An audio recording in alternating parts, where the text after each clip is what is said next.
Hey guys, it's Ryan from the Mavericks. This is podcast episode 11, and today we're talking about discipline. So, the first point I'm going to make is I'm going to share with you a story I had in the military that will apply to this topic, discipline. Number two, we'll talk about how that story applies to business, investments, and careers. And then from 3 to 6, we're going to cover 4 lessons that I can draw from my experience in the military, from that specific experience. And then number 7, tie it all back to businesses, investments, and careers. So let's get started. In the military, when I was in the Canadian Forces Reserves between 2014 and 2016, there was a time, a few weekends, where we practiced drills. So this involved advanced marches, left turns, right turns, halts, how to salute, and how to do that all as a single unit. So that when the sergeant gave us an order to, say, advance march, the first person in that formation to take a footstep would happen at the same time as the last person would take that footstep, so that the whole unit moved at the same time as soon as they heard the order, instead of the unit moving in sequence, right? So I remember during lunchtime asking to my buddy Alex, why are we spending so much time practicing drills when we could be practicing with a rifle? And the rifle training was still several weeks away. And he told me, Ryan, we're not terrorists, all right? We're a national army. The reason we use a rifle is different, inherently different from what, guerrillas and terrorists might use it for. And fundamentally, we're operating on a different principle. We have different motives. We have a different methodology when we use a rifle than those kind of people out there. And so that made me realize, there was a reason we were part of the military and not some kind of guerrilla force or some part of freedom fighter force. There was an ethos to the military that was actually worth following. So that's the first point I want to make about that story. The second point I want to talk to you about is how this applies to business, investments, and careers.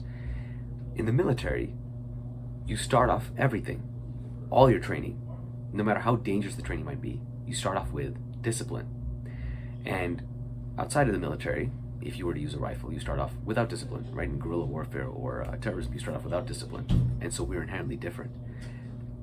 Likewise, in business, investments, and careers, you can start off with discipline, or you can start off without discipline. One will spell success faster than the other. One will be more methodical and more structured, the other will not be. And so it's up to you which choice you want to make. But of course, starting off with discipline is always the better option, because you can actually get further faster. But down the line, it takes a long time to start off, but once you do finally get to, the rifle training of business, you'll actually be more proficient at whatever you're going to do, because you started off with discipline. So now let's extract 4 lessons that we learned from this military experience from points 3 to 6. So number 1, in the military, we always start off with a why. What is our motive for joining the military? Which is to protect the country. And we also have to understand the expectations of the role. So in the military, there was something called unlimited liability.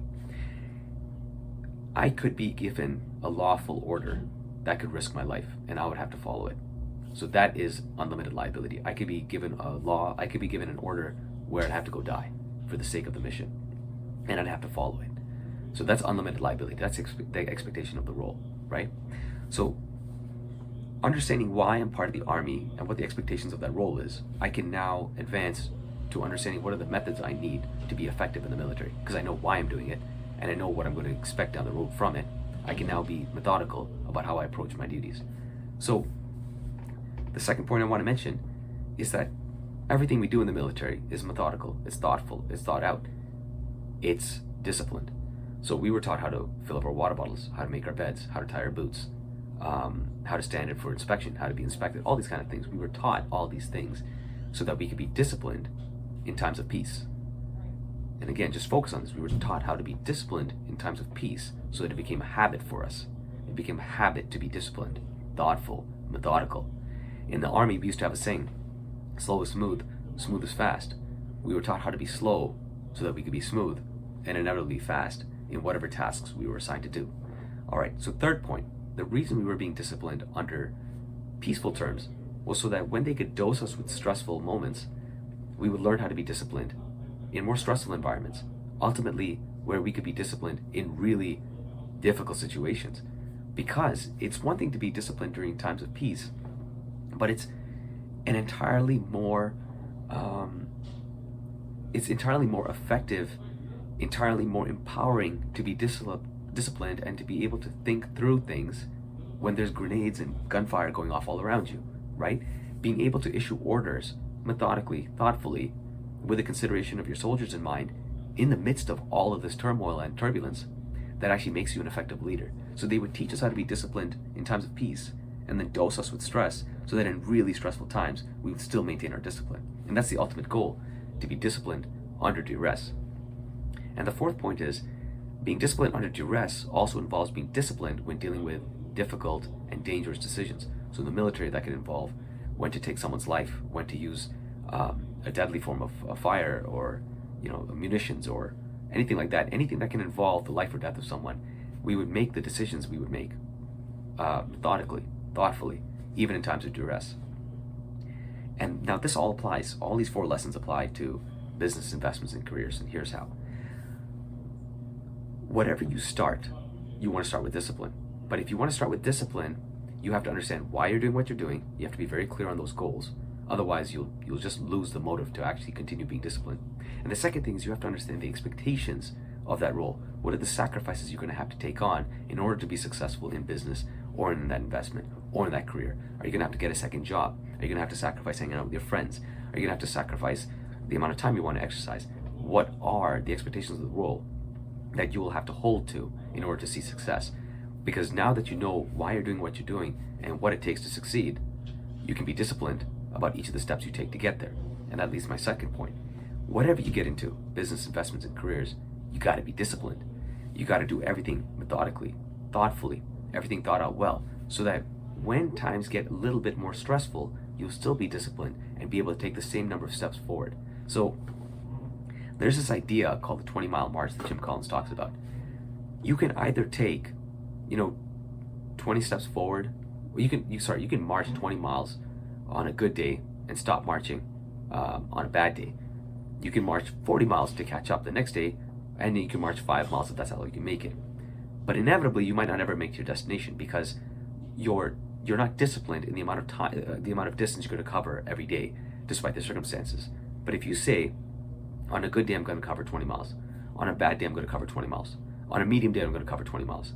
Then what will happen is inevitably, you can timeline when you're going to get to the end because you're being disciplined about how often or how much you're going to complete every single day. So what that means is, if you are disciplined in times of peace, and then you are disciplined in times of turmoil, you'll cover the same distance every single day until you get to your goal, right? And then the last point is that in these difficult times, that may not involve the life or death of a person, but the life or death of a business or an opportunity, you can make those decisions methodically and thoughtfully. You won't be chasing other people's fires. You won't be out-negotiated. You won't be pulled by other people, right? You won't be puppeted by other people, because you can be thoughtful and methodical about your own decisions, about how you're going to approach the life or death of this opportunity or that business, right? And so this is the value of being disciplined and taking the time to learn how to march, right? Like, so in the military, we learned how to march far earlier than we would learn how to use a rifle, because if we could learn how to march and follow in formation, then we could use a rifle in times of duress in formation. We would all fire at the same time. We would all reload at the same time. We would all learn how to cover each other at the same time, right? We would all learn the same level of skills. So likewise, in business, if we start off being disciplined in times of peace, then what that happens is we'll end up being disciplined in times of duress, and when it involves difficult decisions, we'll be methodical and we'll be thoughtful. That's why it's very important to practice daily discipline. It's very important to maintain good habits on a daily basis, because the second we slip on the habits, that's when, in a tumultuous moment, that's when we make a mistake, and that's when we call the wrong decision.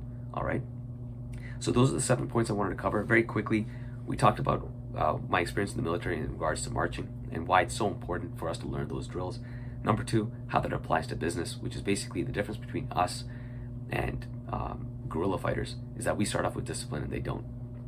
Number 3, in order to get disciplined, you have to know why you're doing what you're doing and what the expectations are. And understanding that and being visible to it, then you can figure out what you have to do daily to get to your end goal.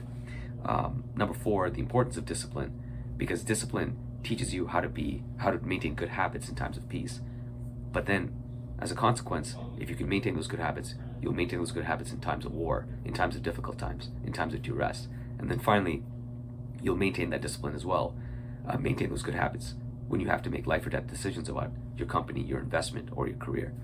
And then finally, these things all tie back to your personal endeavors, your personal projects, and I hope you can see why. So this is Ryan from Mavericks. Thank you for joining me for podcast episode 11. And remember, if you're a Maverick, and that is a person who wants autonomy over their income, a person working towards their first million and beyond, join our group. We share information with each other about how we achieve that, or how we want to achieve that, and the different kinds of leverages that we can use to get closer to our goal. So you can join us, mavericks.goldwynandsons.com. And if you really like this video, please rate it on Spotify, give it a thumbs up on YouTube, and we'd really appreciate it. So take care. I'll see you for podcast episode 12.